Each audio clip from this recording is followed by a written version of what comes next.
আমার খবর। নানানভাবে প্রতারণার পরেও হুঁশ ফিরছে না সাধারণ মানুষের। এবার প্রতারণার শিকার হলেন সিউড়ির বেশ কয়েকজন মহিলা। লোন দেওয়ার নামে 70,000 টাকার প্রতারণার শিকার 25 জন মহিলা। আটক এক। ঘটনা সিউড়ির মাদ্রাসা পল্লীতে। স্বনির্ভর মাইক্রোফিন্যান্স নামের 50,000 টাকা লোন দেওয়ার নামে প্রায় 25 জন মহিলাকে ফাঁদে ফেলে প্রতারণা করে চম্পট। এই ঘটনায় প্রতারিত 25 জন মহিলা সিউড়ি থানার দ্বারস্থ হওয়ার এক কর্মীকে গ্রেপ্তার করে পুলিশ। গত কয়েকদিন আগে পাড়ায় আসে স্বনির্ভর মাইক্রোফিন্যান্সের নাম করে 3 মহিলা। তারা ওই এলাকায় একটি ঘরও ভাড়া নেয়। সেটি অফিস পরিচয় দিয়ে প্রায় 25 জন মহিলাকে 50,000 টাকা করে লোনের ব্যবস্থা করে দেবে বলে প্রত্যেকের কাছ থেকে 2,700 টাকা করে মোট 70,000 টাকা নিয়ে চম্পট দেয় ওই 3 মহিলা। এই ঘটনা বেগতিক দেখে সিউড়ি থানার পুলিশের দ্বারস্থ হন ওই মহিলারা। এরপরই সিউড়ি থানার পুলিশ তদন্তে নেমে ওই অফিসের এক কর্মীকে আটক করেছে। তাকে জিজ্ঞাসাবাদ করে ওই 3 মহিলার খোঁজ চালাচ্ছে পুলিশ। আমাদেরকে লোন দেবো বলে আমাদের বাড়িতে গিয়েছিল 3টে ম্যাডাম। গিয়েছিল আমাদের 29টা রোজাতে। 29টা রোজাতে গিয়েছিল, তো বলছে তাহলে ডকুমেন্টসগুলো জমা দিয়ে দিন। ডকুমেন্টসগুলো কিন্তু আমি আর আমাদের পাড়ার একটা মেয়ে এসে এই বাড়িতে ডকুমেন্টসগুলো জমা দিয়ে গেছি। আমার বাড়ি মাদ্রাসা পল্লী। ডকুমেন্টসগুলো জমা দিয়ে গেছি, দিয়ে বলছে তাহলে আপনাদের লোনটা 11 তারিখে হবে, এপ্রিল 11 তারিখ। মানে এপ্রিল 11 তারিখে আমাদের ঈদ আছে, এপ্রিল 11 তারিখে হবে না। তো আমাদের বললাম এপ্রিল 11 তারিখে হবে না, তাহলে বলছি 12 তারিখে। বললাম হ্যাঁ ঠিক আছে 12 তারিখে। তা আমাদেরকে স্যার গিয়েছিলো মোটাবাড়ান। স্যারটা গিয়েছিলো, তো বাড়ি ভেরিফিকেশন করলো, সবই করলো, ঠিকঠাক করলো। তো ম্যাডাম আমাদেরকে 12 তারিখে ফোন করলো। তো ফোন করে বলছে আপনারা আসেন, টাকা পয়সা নিয়ে আসেন। তো 2700 টাকা করে টাকা পয়সা জমা নিল। জমা নেওয়ার পর আমার বলছে আপনাদের অ্যাকাউন্টে টাকা জমা দিলেন, তখন জিজ্ঞাসা করলেন যে 2700 টাকা কিসের লাগবে? বলছি লোন ফি মাফি। লোন ফি? হ্যাঁ, লোন ফি মাফি। আপনাদের কোনো রিসিপ্ট দিয়েছিল 2700 টাকা? হ্যাঁ, এরকম একটা কাগজ দিয়েছিল। হ্যাঁ, কাগজ দিয়েছিল। দিয়ে আমরা জানতে পারলাম যে মেসেজটা সবই ঢুকলো। আমাদের ম্যাডাম সকাল 6:30টার সময় ফোন করছে, বলছি দিদি আবার ফোনটা চেক করুন তো আপনার টাকা ঢুকেছে নাকি। বললাম হ্যাঁ টাকা ঢুকেছে। মানে তাও তো বুঝতে পারলাম না। এবং দুপুরে 1টা বাজছে, তখন আমরা গিয়ে দেখছি যে আমাদের একটা ফল্ট এসে গেছে। তা আমরা সব রাতে এলাম, রাতে এসে দেখছি বাড়ির মালিক নেই। বললাম পাশের গ্রাম বাড়ি, তো কোনো অসুবিধা নাই।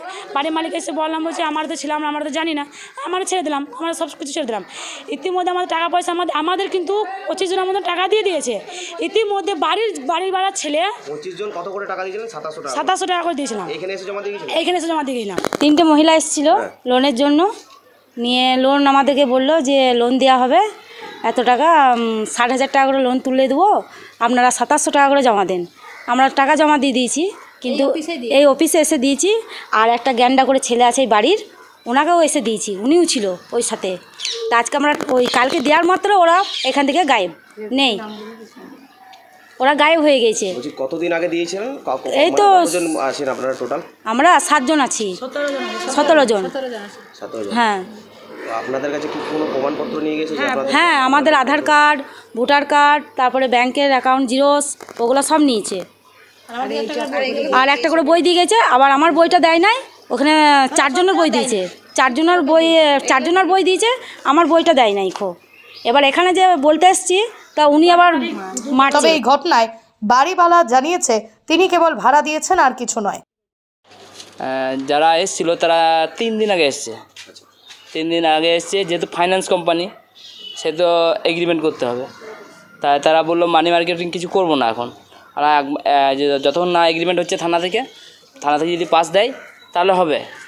তো 3 দিনের জন্য আমরা চাবি রেখেছিলাম। বললো তাহলে আমরা অফিসে বসি। 29শে রমজান, আজকে 29শে রমজানের পরে যদিন হচ্ছে এই কটা দিন, 3 দিন 4 দিন যাই হোক। তো ওরা কাজ করছে মার্কেটে, সবারই বাড়ি গিয়েছে, কিন্তু সবারই বাড়ি গিয়েছে। আমরা কিন্তু এটা জানি না যে বাড়ি গিয়েছে। ওরা আসতো 10টায়, চলে যেত 4টায়। কিন্তু কিছু ওদের দিন 3টে থেকে 3টে মেয়ে ছিল, আর একটা ছেলে ছিল। সেই ছেলেটাও 2 দিন আগে শুনলাম যে কাজে জয়েন দিয়েছে। এবার কাজে জয়েন দিয়েছে, ঠিক আছে। আমরা বললাম তাহলে সোমবার দিন এগ্রিমেন্ট হবে। আর আমাদের যে ক্লাবের সেক্রেটারি আছে তাকেও বললাম যে তাহলে সোমবার দিন একটু থাকবে, হ্যাঁ, তাহলে এগ্রিমেন্টটা করে নেবো। থানাতে যদি পাস দেয় তবেই। তো ওদের 3টে মেয়ে ছিল, 3টে মেয়ে ছেলের মধ্যে একটা আধার কার্ড কিন্তু আমরা নিয়েছিলাম। আর 2টো বললো তাহলে সোমবার দিন দিয়ে দেবো, আর আমাদের বস আসবে, বসের সাথে কথা বলবেন। তাই সোমবার কথা হয়ে রইলো। তারপর আগামীকাল পরশু দিন ঈদ গেল। তারপর দিন আমার মাঠে প্রোগ্রাম ছিল, প্রোগ্রাম খেলাম। আর তারপরের দিন আমরা কিন্তু আমার নানির বাড়ি যাই। তারপর সন্ধ্যের সময় এসে দেখছি এইরকম হই হুল্লোড় চলছে। তো কি নিয়ে যে যারা লোন নেবে তাদের কাছে অগ্রিম টাকা নিয়েছে, এটা আমাদের কিন্তু জানতেন? না, এই এলাম রাত্রে তখন জানলাম। শান্তিনিকেতনের বুকে তৈরি হচ্ছে অত্যাধুনিক পরিষেবা সম্পন্ন একটি ইংরেজি মাধ্যম স্কুল, স্কলেজ গুরুকুল শান্তিনিকেতন। সিবিএসই কারিকুলাম মেনে তৈরি হয়েছে পাঠ্যক্রম। চলতি শিক্ষাবর্ষ থেকেই শুরু হবে ক্লাস। প্রি নার্সারি থেকে ক্লাস 11 পর্যন্ত ভর্তির ফর্ম পাওয়া যাচ্ছে স্কুল থেকে। ঠিকানা গোয়ালপাড়া তালতোর রোড।